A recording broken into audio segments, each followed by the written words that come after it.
हरि ओम. सर्वांना प्रातःकाळच्या खूप खूप छान शुभेच्छा. खूप छान सूर्योदय होत आहे आणि ह्या सूर्योदयाच्या वेळी हा माहितीपूर्ण व्हिडिओ मी तुमच्यासाठी बनवत आहे. आत्ताच्या काळामध्ये खूप मुलं सहज चालताना पडली आणि हाड फ्रॅक्चर झालं. आत्ताच्या काळामध्ये असं नाही आहे की हाड फ्रॅक्चर झालं तर त्याचं प्लास्टर केलं आणि ते बसलं. डायरेक्ट त्याच्यासाठी ऑपरेशनच करावं लागतं आणि मगच ती हाडं जुळली जातात. महिलांमध्ये सुद्धा सहज पडल्या, कपडे वाळत घालताना, बाथरूममध्ये घसरल्या, गाडीवरून पडल्या, डायरेक्ट हाडं मोडण्याची किंवा हाडं फ्रॅक्चर होण्याची आत्ताच्या काळामध्ये खूप जास्त प्रमाण वाढलेलं आहे. हे का होत आहे? पूर्वीसुद्धा माणसं पडत होती, पूर्वीसुद्धा अशा गोष्टी होत होत्या. पण मग आता हाडांमध्ये ताकद राहिली नाही आहे का? तर एका अर्थाने म्हणावं लागेल की नाही राहिलेली आहे.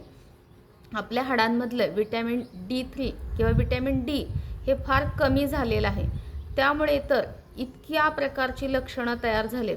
आता तुम्ही डॉक्टरांच्याकडे गेला तर बऱ्यापैकी पहिलं लक्षण ठरलेलं असतं की हाडं दुखत आहेत, स्नायू दुखत आहेत, हात दुखतोय, पाय दुखतोय, कंबर दुखते आहे.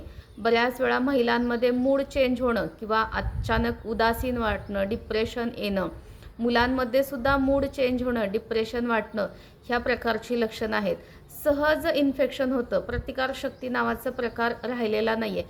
सहज कोणत्याही वातावरणात सहज AC मध्ये बसलो म्हणून सर्दी झाली, बाहेर गेलो होतो धुळीची ॲलर्जी झाली, हे केलं म्हणून इन्फेक्शन झालं, वातावरण बदललं म्हणून इन्फेक्शन झालं. म्हणजे तुमच्याकडे तेवढ्या प्रकारची प्रतिकारशक्तीच राहिलेली नाही आहे की तुम्ही कोणत्याही वातावरणात गेला तर तुम्ही स्वतःला त्या वातावरणाशी तयार कराल किंवा तुमची बॉडी त्याच्यासाठी फाईट करू शकेल. अशा प्रकारची प्रतिकारशक्ती राहिलेली नाही आहे. जरा चाललं, जरा काम केलं की थकवा येतोय. म्हणजे पुरेशी झोप झाली आहे. मी अगदी सूर्योदय बघितलाच नाही आहे, अंथरुणामध्येच होते आणि तरीसुद्धा उठले तरी मला आळस आहे, तरी पण माझा थकवा जात नाही. दिवसभर मी थकलेलीच राहते. ह्या सर्वांची अशी अनेक लक्षणांची जी साखळी आहे, त्या सर्व साखळीचं कारण एकमेव कारण आहे की तुमच्या शरीरामध्ये विटॅमिन डी ह्याची फार कमतरता झालेली आहे. पूर्वी एवढं होत नव्हतं, पण आत्ताच्या काळामध्ये विटॅमिन डी कमी असणं हे नॉर्मल गोष्ट झाली आहे. म्हणजे फार कमी लोक असे सापडतील आपल्याला की ज्यांची विटॅमिन डीची पातळी आहे ती नॅनोग्रॅम पर ml अशा प्रमाणामध्ये ती मोजली जाते. ती 100पर्यंत किंवा त्याच्यापेक्षा थोडीशी जास्त आहे. अशी लोक सापडणं आता आपल्याला दुर्मिळ झालेलं आहे. मी मध्यंतरी तर एक रुग्ण बघितला की त्याची पातळी 8पर्यंत खाली आलेली होती. एवढी 10च्या आतमध्ये जेव्हा तुमची ही पातळी खाली येते तेव्हा तुम्ही धोक्याची घंटा असते. म्हणजे तुम्ही सहज चालताना पडला तरी तुमची हाडं त्याच्यामध्ये मोडू शकतात, एवढे तुमचं कमजोरी हाडांमध्ये येते. मुलांची वाढ व्यवस्थित होत नाही, हाडांची वाढ त्यांची व्यवस्थित होत नाही. आत्ताची मुलं फक्त स्थूल आहेत, त्यांच्या हाडांमध्ये तेवढी बळकटी नाही आहे किंवा तेवढी स्ट्रेंथ त्यांच्या हाडांमध्ये ताकद तेवढी राहिलेली नाही. ऑस्टिओपोरोसिस, हाडं ठिसूळ होणं ह्याची पण रुग्ण खूप वाढलेले आहेत. तुम्ही आयुष्यभर खूप छान सर्व काम करता आणि वयाच्या शेवटी कुठेतरी मांडीचं हाड मोडलं आहे किंवा पाठीचं हाड मोडलं आहे, हिप जॉईंटमध्ये डिसलोकेशन झालेलं आहे आणि गुडघ्याचे विकार झालेत, असं घेऊन बसलेला आहात तर मग काय उपयोग आहे? तुम्ही ह्या सर्व गोष्टी केल्याच, आयुष्यभर कष्ट केले आणि पुन्हा कुठेतरी विकार घेऊन बसला आहात. तर ह्या सर्व गोष्टी का होत आहेत? तर तुमच्यामध्ये विटॅमिन डीची कमतरता होत आहे आणि ती विटॅमिन डीची कमतरता होण्याचं एकमेव कारण आहे की जे आपल्याला निसर्गाने खूप छान मुबलक प्रमाणात दिले. त्याच्यासाठी कुठेही जाऊन ते विकत आणावं लागते, कुठले प्रोटीनचे डबे आणतो, काही गोळ्या आणतो, तसं हे आणावं लागत नाही आहे किंवा शिजवावं पण लागत नाही, महिलांना कष्ट करायचे आहेत त्याच्यासाठी, असं पण काही नाही. निसर्गाने ते भरभरून आपल्याला दिलेलं आहे, ते फक्त आपल्याला घ्यायचं आहे. पण आत्ता आपण ते पण करत नाही. त्यामुळे मग कुठेतरी विटॅमिन डीच्या गोळ्यांचे पॅकेट मिळतात, ते आणून आठवड्यातून एक खायचे किंवा अगदी त्याच्या पुढे विटॅमिन डीची इंजेक्शन्स मिळतात, ती सुद्धा घ्यावी लागत आहेत.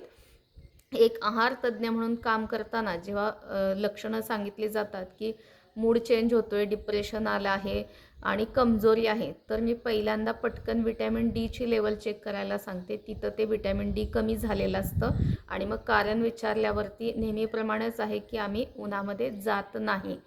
तर आपल्याला जे निसर्गाने भरभरून दिलेलं असं जे नॅचरल ऊन आहे ते घेण्याचा प्रयत्न करा. आपोआपच शरीरामध्ये विटॅमिन डी तयार होईल आणि जेव्हा विटॅमिन डी तयार होतं तुमच्या शरीरात तेव्हाच तुम्ही खाल्लेलं कॅल्शियम आहे ते सुद्धा तुमच्या शरीरात त्याच्यामध्येच ॲब्सॉर्ब होत असतं. म्हणजे विटॅमिन डी आणि कॅल्शियम ही दोन्ही तुमच्या शरीरामध्ये असण्यासाठी तुम्हाला सकाळच्या कोवळ्या उन्हामध्ये बसणं गरजेचं आहे. दुसरं अजून एक महत्त्वाचं आहे की कोवळं ऊन म्हणजे अगदी आत्ता खूप उन्हाळा आहे तर खूप उन्हाळ्यामध्ये तुम्ही प्रखर उन्हामध्ये जाऊ नका, त्याचे तोटे असतात. पण सकाळचं 7 ते 9च्या वेळामधलं ऊन घेतलं तर तुम्हाला विटॅमिन डी खूप छान पद्धतीनं मिळणार आहे. फार प्रखर उन्हामध्ये जायची गरज नाही आहे. 7 ते 9च्या ह्याच्यामध्ये आणि तिथं गेलेला आहात तर शक्य असेल तेवढं अंगावरती ऊन घेण्याचा प्रयत्न करा. कपडे कमी असावेत त्या ह्याच्यामध्ये आणि अंगावरती जास्तीत जास्त ऊन घेतलं जावं. अशा वातावरणामध्ये जाऊन तुम्ही घेऊ शकता. बागेत गेलेला आहात तरीसुद्धा अगदी स्टॉल बांधला आहे, पॅक केलं आहे आणि मग गेला आहे तर तुम्हाला त्याचा लाभ मिळणार नाही. थोडंसं त्वचेवरती तुमच्या ऊन पडलं पाहिजे, तेव्हा ती त्वचा ऊन तुमचं शोषून घेईल आणि मग शरीरामध्ये विटॅमिन डी आहे ते बनवलं जाईल. अजून एक विटॅमिन डी कमी होण्याचं महत्त्वाचं कारण आहे, महिलांमध्ये खूप विटॅमिन डी कमी होते. खूप महिला आत्ताच्या काळामध्ये खूप विकनेस आहे, मूड चेंज तर महिलांचे खूप सातत्याने होत असतात आणि मग एकतर मासिक पाळी, हार्मोन चेंजेस, मेनोपॉज ह्या बऱ्याच गोष्टी त्याला कारणीभूत आहेत. पण त्याच्याबरोबर विटॅमिन डी कमी असल्यामुळे सुद्धा मूड चेंज होतात, डिप्रेशन येते आणि मग माझ्याकडे लक्षच नाही किंवा बऱ्याच गोष्टी होतात आणि मग ह्या मूड चेंजची लक्षणं दिसायला लागल्यानंतर, नैराश्य आल्यानंतर मग गोळ्या, मग पुन्हा झोपून राहायचं, मग पुन्हा तुम्ही सकाळी उठणार नाही आणि पुन्हा विटॅमिन डी कमी होणार. हे चक्र ब्रेकच होत नाही. हे चक्र ब्रेक व्हायचं असेल तर उठा, सकाळी लवकर उठा, सूर्योदयाच्या वेळी उठा.